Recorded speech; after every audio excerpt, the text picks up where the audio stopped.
दोस्तों नमस्कार। मेष राशि वाले मेरे मित्रों, दोस्तों जैसा कि आप जानते हैं कि सावन का महीना समाप्त होने वाला है और आपने सच्चे मन से पूरे भक्ति भाव के साथ भगवान भोलेनाथ की पूजा आराधना भी की है।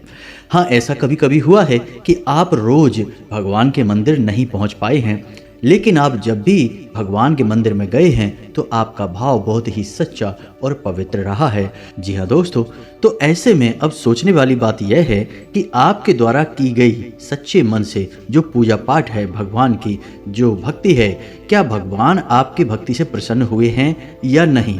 भगवान के प्रसन्न होने के कोई संकेत आपको मिले हैं या नहीं? दोस्तों हम आपको बता दें कि भगवान भोलेनाथ जब किसी भक्त पर प्रसन्न होते हैं, उसकी भक्ति पर प्रसन्न होते हैं, तो उसे कुछ न कुछ संकेत मिलने लगते हैं।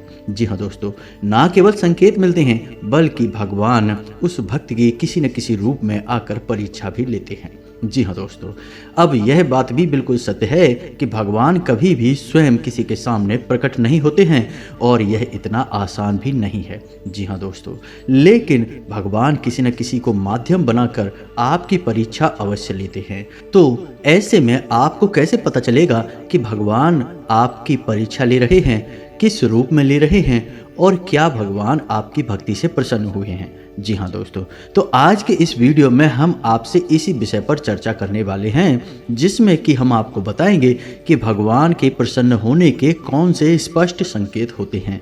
जी हाँ दोस्तों, हमने इस विषय पर एक वीडियो और बना रखा है जिसमें कि हमने संकेतों के बारे में चर्चा की है, लेकिन इस वीडियो में हम और विस्तार से आपको बताएंगे कुछ बड़े और खास संकेतों के बारे में। साथ ही साथ हम आपको यह भी बताएंगे कि भगवान किस रूप में आकर आपकी परीक्षा लेंगे, ताकि जब भी भगवान आपके सामने आएं या अपने किसी गढ़ को आपके सामने भेजें तो आप समझ जाएं और अपनी परीक्षा में खरे उतरें। जी हाँ दोस्तों, तभी आपके ऊपर भगवान भोलेनाथ की पूर्ण कृपा आएगी और आपका जीवन बदलेगा। यदि आप कहीं भूल कर जाएंगे, कोई गलती कर जाएंगे, तो आपके संपूर्ण किए कराए पर पानी फिर जाएगा, फिर आपकी भक्ति और आपकी पूजा पाठ का सही फल आपको नहीं मिल पाएगा। जी हाँ दोस्तों, तो आज के इस वीडियो में हम आपको बहुत ही महत्वपूर्ण ज्ञान देने जा रहे हैं और इस ज्ञान के माध्यम से आपको आने वाले समय में बहुत बड़े फायदे होंगे। तो ऐसे में इस वीडियो को आपको पूरा देखना आवश्यक है और इस वीडियो में बताई गई हर एक बात को पूरी गहराई से समझकर अपने जीवन में उसे लागू करना बहुत आवश्यक है। दोस्तों, ज्ञान का महत्व ही तब होता है जब हम उसे अपने जीवन में किसी न किसी रूप में उपयोग में लाएं, अन्यथा वह ज्ञान किसी भी महत्व का नहीं है। जी हाँ दोस्तों, तो चलिए दोस्तों वीडियो में आगे बढ़ते हैं, लेकिन इससे पहले आपसे एक निवेदन है कि कमेंट में पूरे भक्ति भाव के साथ जय मां भद्रकाली, कृपा करो, ओम नमः शिवाय, कृपा करो अवश्य लिखें। माता भद्रकाली का सीधा आशीर्वाद आपको प्राप्त होगा, भगवान भोलेनाथ की पूर्ण कृपा आपको मिलेगी। जी हाँ दोस्तों, हम जानते हैं कि आप एक ऐसे इंसान हैं जो हमेशा सबकी खुशी चाहते हैं और सबके भले के बारे में सोचते हैं, लेकिन ऐसे में ऐसा इंसान जो इस तरह से सोचता है हमेशा अकेला पड़ जाता है और यही आपके साथ भी हो रहा है। जी हाँ दोस्तों, आप दूसरों के जीवन में तो खुशियां भर देते हैं, उनके भले के बारे में बहुत सोचते हैं, लेकिन आपकी दुख और तकलीफों को जानने में और सुनने में किसी की कोई दिलचस्पी नहीं है। और जो इंसान आपकी भावनाओं की कदर नहीं करता है, आप उस इंसान के सामने अपने दिल के दर्द को भी बताना पसंद नहीं करते हैं। अब इस वजह से होता यह है कि आपके मन में जो छुपी हुई तकलीफें हैं, आपके अंदर का छुपा हुआ जो दर्द है, आप उसे अकेले ही अपने दिल में छुपा कर रखते हैं और चेहरे पर एक मुस्कुराहट रखते हैं। जी हाँ दोस्तों, लोगों को इस मुस्कुराहट के पीछे का छुपा हुआ दर्द और तकलीफ कभी भी पता नहीं चल पाते हैं।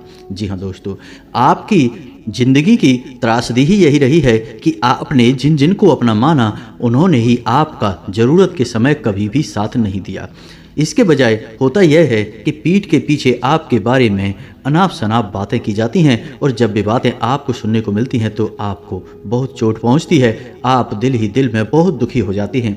लेकिन इस पर भी आप कभी भी उस इंसान को यह जाहिर नहीं होने देते कि आपको उसकी हकीकत पता चल चुकी है और आप उससे कभी झगड़ा करना तो दूर, अपने मन की बात भी खुलकर नहीं बताते हैं। लेकिन दोस्तों, हम आपसे यह कहना चाहते हैं कि जब आप किसी को ज़रूरत से ज़्यादा प्रेम करते हैं, ज़रूरत से ज़्यादा महत्व देते हैं, तो फिर दूसरे लोग आपको इतना सस्ता और इतना मुफ्त का समझ लेते हैं कि आपको धोखा देने से पहले एक बार भी सोचते नहीं हैं। आपकी भावनाओं की, आपकी तकलीफ़ों की बिल्कुल भी कद्र करते नहीं हैं।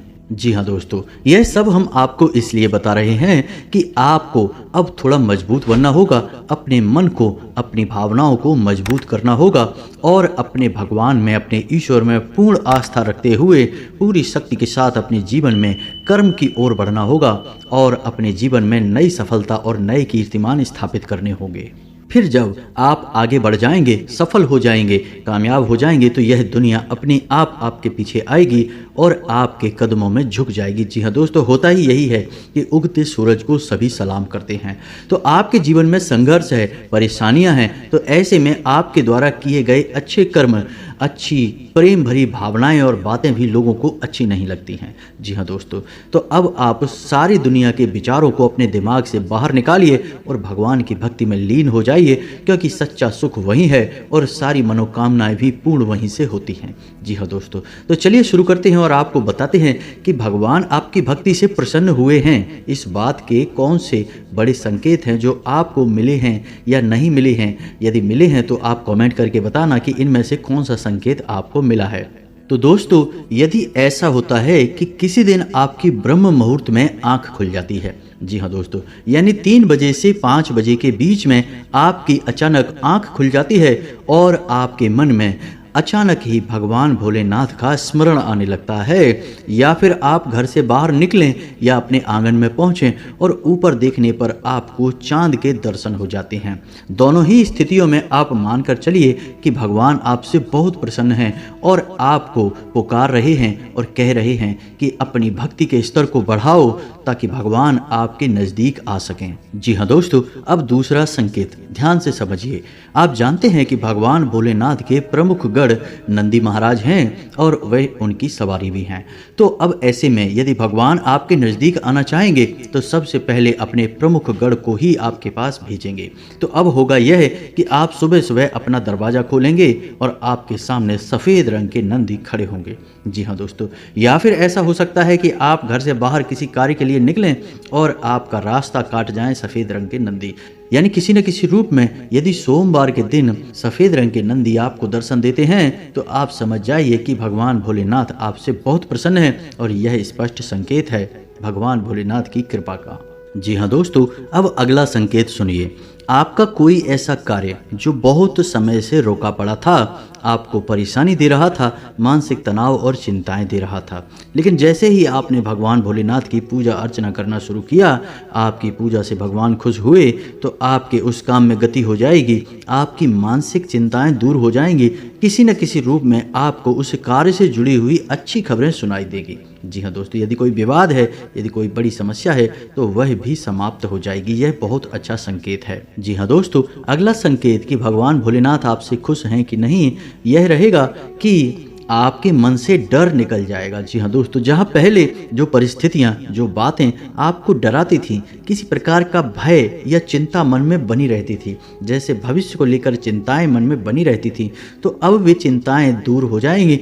आपका स्वभाव निडर हो जाएगा, फिर आपको किसी भी चीज़ से डर लगना बंद हो जाएगा। जी हाँ दोस्तों, यह बहुत बड़ा संकेत है, क्योंकि भगवान भोलेनाथ का भक्त कभी भी किसी से डर नहीं सकता, चाहे वह कोई इंसान हो, चाहे वह कोई पराशक्ति हो या फिर कोई परिस्थिति हो। जी हाँ दोस्तों, एक संकेत यह भी रहेगा कि भगवान भोलेनाथ की कृपा आपके ऊपर है या नहीं, इस बात को जानने का कि आपके द्वारा कही गई बातें सत्य होने लगेंगी। जी हाँ दोस्तों, जब आपकी भक्ति बढ़ने लगेगी तो आपको जो भी आभास होंगे, आप जो भी बात किसी के बारे में कहेंगे, वे बातें सत्य होने लगेंगी। अब हर समय तो ऐसा नहीं होगा, लेकिन दिन में एक आध बार ऐसा अवश्य हो जाया करेगा कि आप किसी भी विषय पर या किसी के बारे में जो भी बात बोलेंगे वह ज्यों की त्यों सत्य हो जाएगी। जी हाँ दोस्तों, और ऐसा नहीं है कि आपको पता नहीं चलेगा, आपको इस विषय में, इस बारे में आराम से, बड़ी सरलता से पता भी लग जाएगा कि आपने यह बोला और सत्य हो गया। यदि ऐसा आपके साथ होता है तो आप कमेंट करके अवश्य बताएं। दोस्तों, यह बहुत बड़ा संकेत है और यह वाक सिद्धि का आपका पहला कदम है। जी हाँ दोस्तों, यदि आपके साथ ऐसा हो रहा है तो आपको अब निश्चित पूजा पद्धति और साधना में जाना चाहिए, क्योंकि अब आपके ऊपर बहुत बड़ी सिद्धि आ रही है और यदि आप और मेहनत करें तो आप पूर्ण रूप से इस सिद्धि को प्राप्त कर सकते हैं। जी हाँ दोस्तों, हमारे शास्त्रों में इस सिद्धि के बारे में बहुत विस्तार से वर्णन किया गया है और यदि यह सिद्धि किसी को प्राप्त हो जाए तो फिर उसके द्वारा बोला गया हर एक वाक्य सत्य हो जाता है। जी हाँ दोस्तों, तो आप कमेंट करके अवश्य बताना कि कभी आपके साथ ऐसा हुआ है या नहीं। अगला संकेत भगवान की कृपा का, उनकी खुशी का यह रहेगा कि आपके चेहरे पर एक अजीब सा तेज और आकर्षण उत्पन्न होने लगेगा। यानी कि जो भी इंसान आपकी ओर देखेगा वह आपकी ओर आकर्षित हो जाएगा।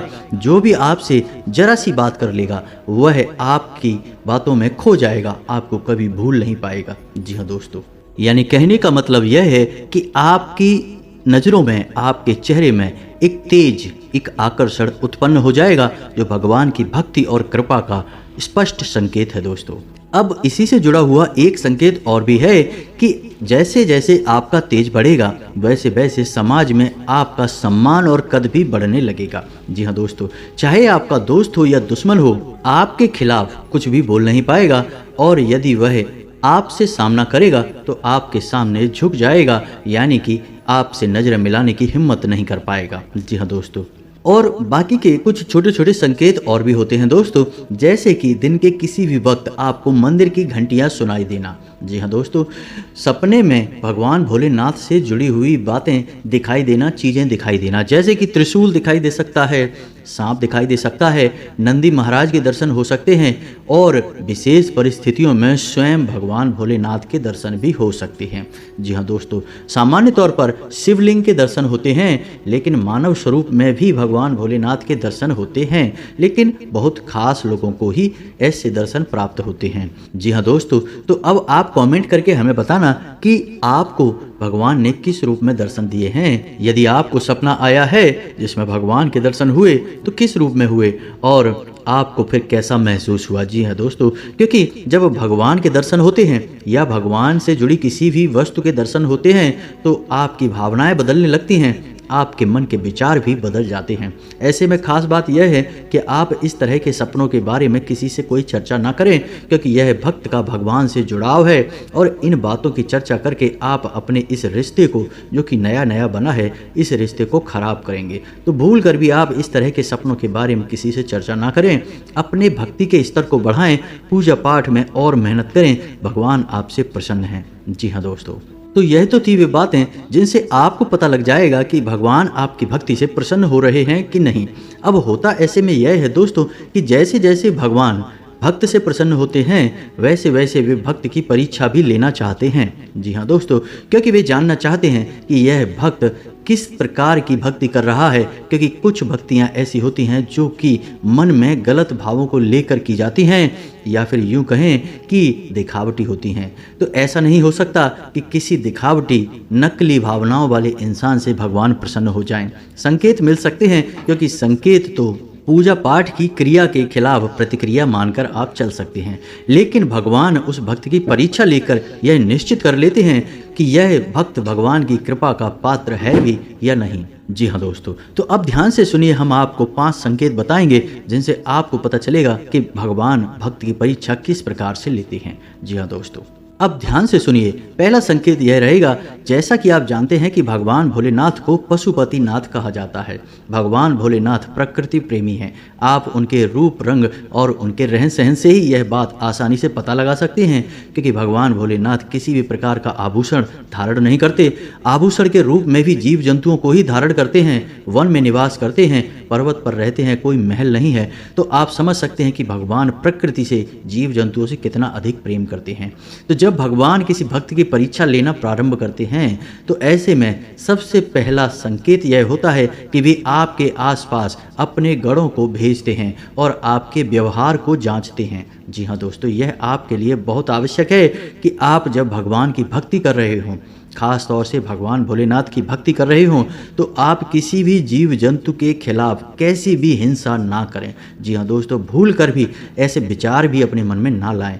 अब होता ऐसे में यह है कि कभी कभी कोई न कोई जीव जंतु, चाहे वह कोई गाय हो, चाहे कोई कुत्ता हो, चाहे चूहा हो, या फिर कोई और जीव, बंदर वगैरह भी आपका नुकसान कर जाए। जी हाँ दोस्तों, यह आपकी परीक्षा की घड़ी है, आपको याद रखना है इस बात को। तो ऐसे में हो यह सकता है कि आपका कोई जीव जंतु कुछ नुकसान भी कर सकता है, लेकिन बदले में आपको उस जीव जंतु पर हिंसा नहीं करनी है, आपको प्रेम से ही उसके साथ बर्ताव करना है, क्योंकि आप जानते हैं कि भगवान आपकी परीक्षा ले रहे हैं, आपकी भावनाओं को देखना चाहते हैं कि आप किस प्रकार की भावनाएं रखते हैं जब कोई जीव जंतु आपका नुकसान कर देता है। आपका व्यवहार जांचा जा रहा है दोस्तों, तो आपको ध्यान देना है, सतर्क रहना है। यदि ऐसा आपके साथ होता है तो आप खुश हो जाइए, क्योंकि आपकी परीक्षा ली जा रही है। जी हाँ दोस्तों, अब भगवान भोलेनाथ को अचलेश्वर भी कहा जाता है।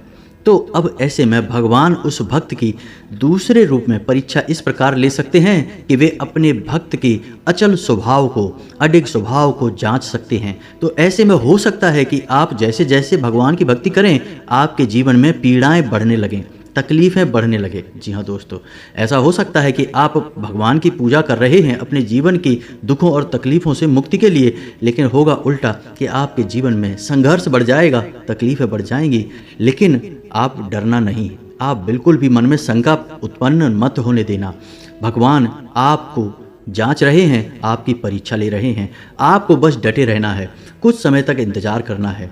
भगवान की यह परीक्षा बहुत लंबे समय तक नहीं चलेगी, लेकिन जब यह परीक्षा चलेगी और आप इस परीक्षा में डिगते नहीं हैं। अब डिगना क्या है दोस्तों? डिगना यह है कि आप किसी प्रकार के व्यसन में नहीं जाते। जैसे कुछ लोग कहते हैं कि हमें तो बहुत चिंता है, तो शराब पीने लग गए, जुआ खेलने लग गए, या गलत लोगों की संगत में चले गए। तो आप यदि इस प्रकार के आचरण नहीं करते हैं, दूसरा कि आपके मन से भगवान के लिए भाव कम नहीं होता है, क्योंकि कभी कभी ऐसा होता है कि जीवन में तकलीफें बढ़ी तो लोग कहने लगते हैं कि भगवान की पूजा पाठ सब बेकार है, किसी मतलब की नहीं है, बंद करो ये पूजा पाठ, भगवान किसी को सुख नहीं देते। तो ऐसे भाव भी आपके मन में नहीं आने चाहिए। तीसरा कि आप क्रोध में आकर किसी का अहित नहीं करते हैं, किसी के प्रति हिंसा नहीं करते हैं, बुरा भला नहीं कहते हैं। तो इन सब बातों को यदि आप बनाकर रखते हैं तो आप भी अडिग हैं, अचल हैं। अब यदि आप इस प्रकार का व्यवहार बनाकर रखते हैं, तकलीफ के समय में भी, बुरे समय में भी इस तरह से रहते हैं, तो आप भगवान के बहुत प्रिय बन जाएंगे और आप भगवान के द्वारा ली गई परीक्षा में पूर्ण रूप से सफल हो जाएंगे दोस्तों। जी हाँ दोस्तों, अब तीसरा स्वरूप परीक्षा का क्या होगा, इसे भी आप ध्यान से सुनिए दोस्तों। अब जरूरी नहीं है कि आपकी सब प्रकार से परीक्षा ली जाए। हम जो आपको 5 प्रकार बता रहे हैं, इनमें से किसी एक प्रकार से आपकी परीक्षा ली जा सकती है, जो कि हमारे शास्त्रों में वर्णित है। जी हाँ दोस्तों, तो आपको ध्यान देना है और समझना है कि आपके जीवन में किस प्रकार की परिस्थितियां चल रही हैं। जी हाँ दोस्तों, तो अब तीसरा प्रकार यह रहेगा कि भगवान भोलेनाथ माता सती से बहुत प्रेम करते थे और उनका ही दूसरा जन्म माता पार्वती हैं, उनसे भी भगवान बहुत प्रेम करते हैं। यानी कि भगवान महिलाओं से बहुत प्रेम करते हैं और शास्त्रों में भी, ऋग्वेद में भी यह स्पष्ट वर्णन मिलता है कि बिना शक्ति के शिव सबके समान हैं, यानी कि उनके अंदर कोई भी प्राण नहीं है।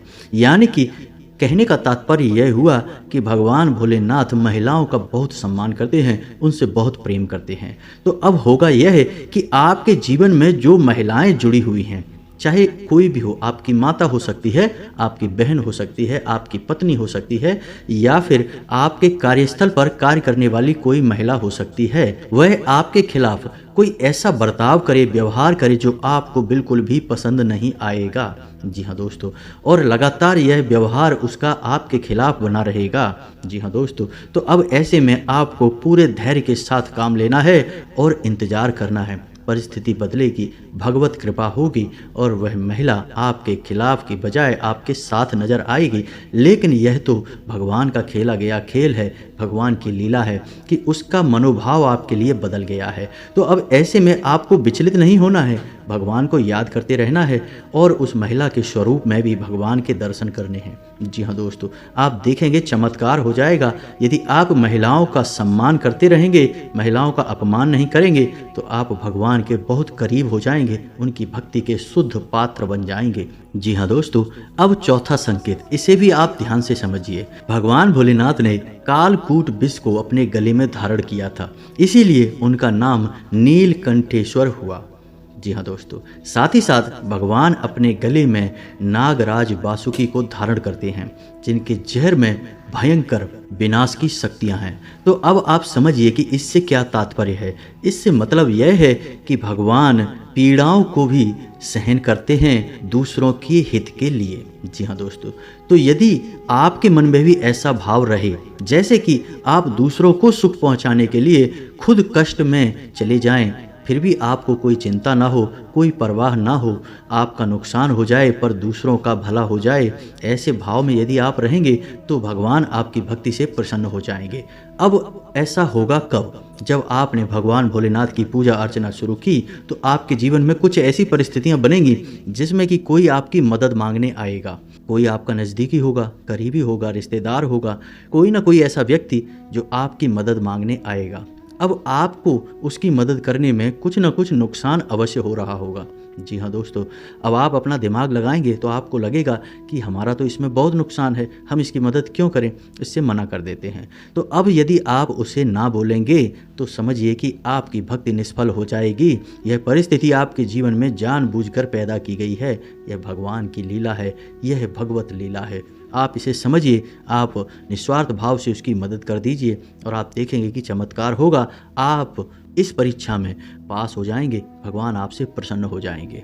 जी हाँ दोस्तों, अब ध्यान से सुनिए पांचवा संकेत जब भगवान आपकी परीक्षा ले रहे हैं। अब आप समझिए कि भगवान का स्वरूप क्या है, भगवान भोलेनाथ का स्वरूप क्या है। भगवान पूर्ण रूप से इस संसार से, इस मोह माया से विरक्त हैं। उनका स्वरूप बहुत ही भयंकर है, डरावना है और कहा जाए तो थोड़ा बहुत असामाजिक या विकृत कह सकते हैं।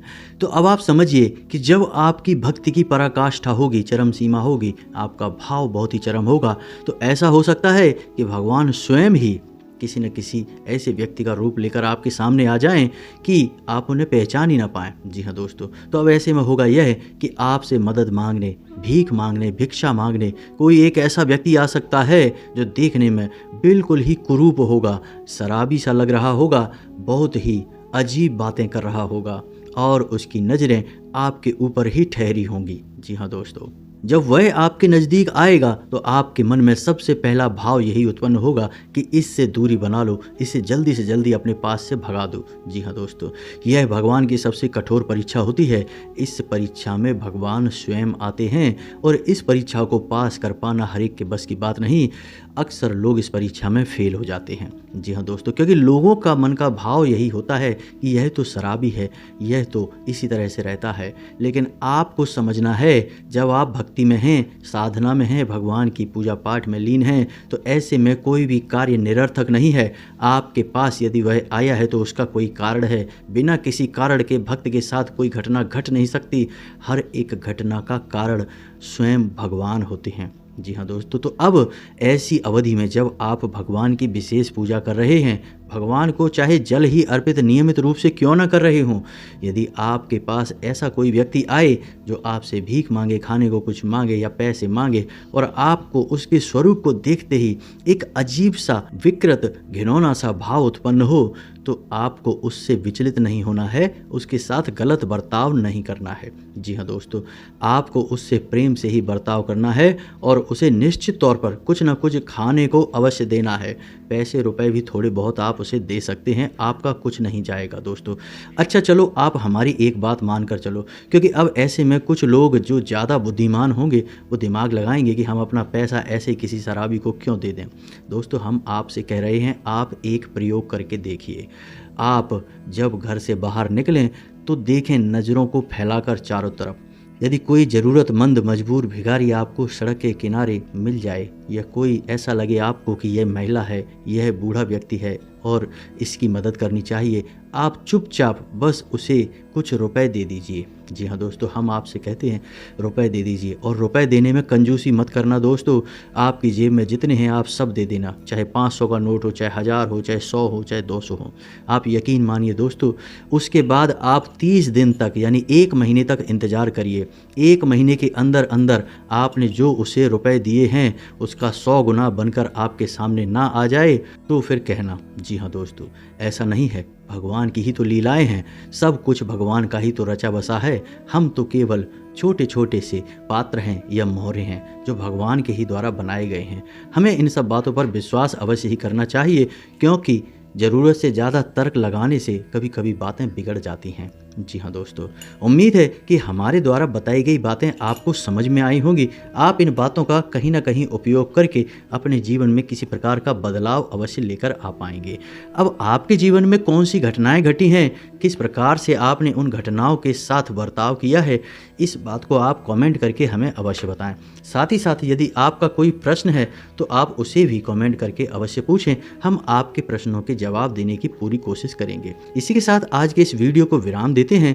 कमेंट में पूरे भक्ति भाव के साथ जय माँ भद्रकाली अवश्य लिखना, हर हर महादेव भी अवश्य लिखना। भगवान भोलेनाथ आपकी पूरी मदद करेंगे। माँ भद्रकाली का सीधा आशीर्वाद आपको प्राप्त होगा। मिलते हैं अगले ज्ञानवर्धक वीडियो में, तब तक के लिए धन्यवाद। जय माता की।